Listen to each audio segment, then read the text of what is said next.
नमस्कार मित्रों, स्वागत करता हूँ आपका अपने यूट्यूब चैनल पर।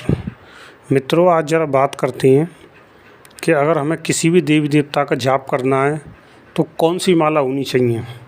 जी, हमारे एक भाई ने एक सवाल किया है कि भगत जी किस माला पे जाप करना चाहिए।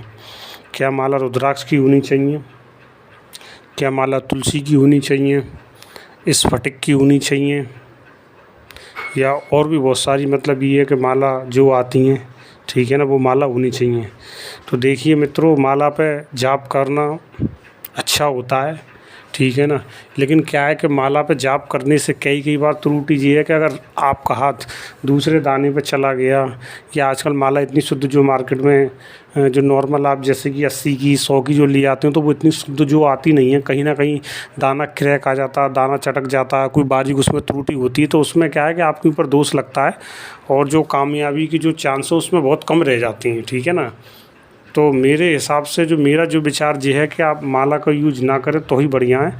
माला से बढ़िया आप जो भी जाप अपना करें, जाप अपना आप उंगलियों पर करें, ठीक है ना, उंगलियों पे करें। अगर अब आप जी करेंगे गुरुजी उंगलियों पे हमें आता नहीं है, तो कोई दिक्कत नहीं है। आप 108 दाने ले लें, कोई 108 मिट्टी की गोलियां बना लें, उन पर गंगा जल छिड़क के उन पर भी आप जाप कर सकते हैं। एक मंत्र पढ़िए, गोली सरकाइए, एक मंत्र करिए, गोली सरकाइए।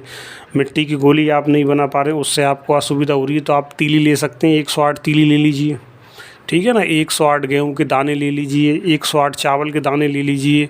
तो इन सब चीज़ों पे हम क्या है कि अपना जो है जाप कर सकते हैं, ठीक है ना।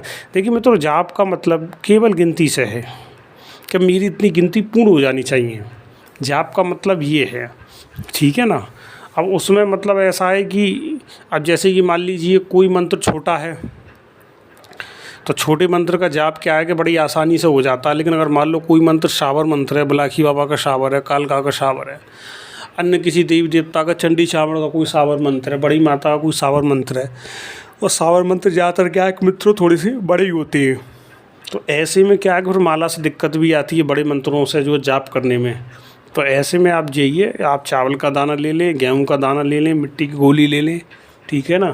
तो जैसे आपको सुख सुविधा लगे आप जो ले लें। जब भी आप जाप करें मित्रों, आप ये ध्यान रखें, आप आसन पर बैठ कर ही जाप करें, ज़मीन पर बैठ के आप जाप ना करें, ठीक। दूसरी बात ये, जब भी आप किसी का जाप करें तो एक जो है जल का लोटा एक बतासा मीठे पानी के साथ आपके सामने होना चाहिए, एक दीपक आपका जला हुआ होना चाहिए प्रसाद के साथ। क्योंकि जब आप ना जाप करते हो तो न जाने कौन सी शक्ति या उस शक्ति के नीचे की उस शक्ति आपसे प्रभावित होकर आपके यहाँ आए। जब वो आपके दरवाजे पे आए तो देखे आप तो जाप कर रहे हो, वो इस उम्मीद से आएगा कुछ जलपान उसको मिलेगा, स्वागत मिलेगा, लेकिन आपको पता ही नहीं है, ठीक है ना। तो ये स्वागत के तौर पे ये चीज़ रखनी चाहिए, जिससे कि जब वो आए तो कम से कम वो प्रसन्न हो जाए कि हाँ जी, हमारे स्वागत में दीपक, धूप, फूल और जल, मीठा जल खास करके ये है। तो उससे वो शक्ति प्रसन्न होती है, आपको कामयाबी का आशीर्वाद दे के जाती है। मित्रों, ये सदैव आप ध्यान रखें, ये सब चीज़ आपके सामने होनी चाहिए, ठीक है ना। और जैसे जाप आपको करना है, तो जैसे बहुत से बताते हैं कि कुर्सी पे बैठ के जाप कर लीजिए। देखिए, एक भजन टाइप में अगर आप कर रहे हैं कि नहीं जी मुझे कोई मतलब नहीं, कोई सिद्धि साधन नहीं करी, मैं तो भजन कर रहा हूँ, तो देखो ईश्वर का नाम तो फिर कहीं भी ले सकते हैं। और अगर आप इस उद्देश्य से कर रहे हैं कि आपको कुछ ताकत प्राप्त करनी है, कुछ चाहिए, तो जाप कुर्सी पे नहीं चलेगा, जाप टेबल पे नहीं चलेगा, जाप आसन पर ही नीचे ही चलेगा। वो भी तरीके से बिल्कुल तमीज़ से, दीपक जला करके, पानी का लोटा जल रख करके, दीपक का चंदन रोली से पूजन करके, कुछ नैवेद्य पुष्प फूल वगैरह मीठा वगैरह रख कर कटोरी में, ठीक है। तब वो चीज़ आपको जो है मिलेगी, आपको शक्ति, ठीक है। उम्मीद करता हूँ मित्रों वीडियो पसंद आए, इस चैनल को लाइक करें, शेयर करें, सब्सक्राइब करें। धन्यवाद।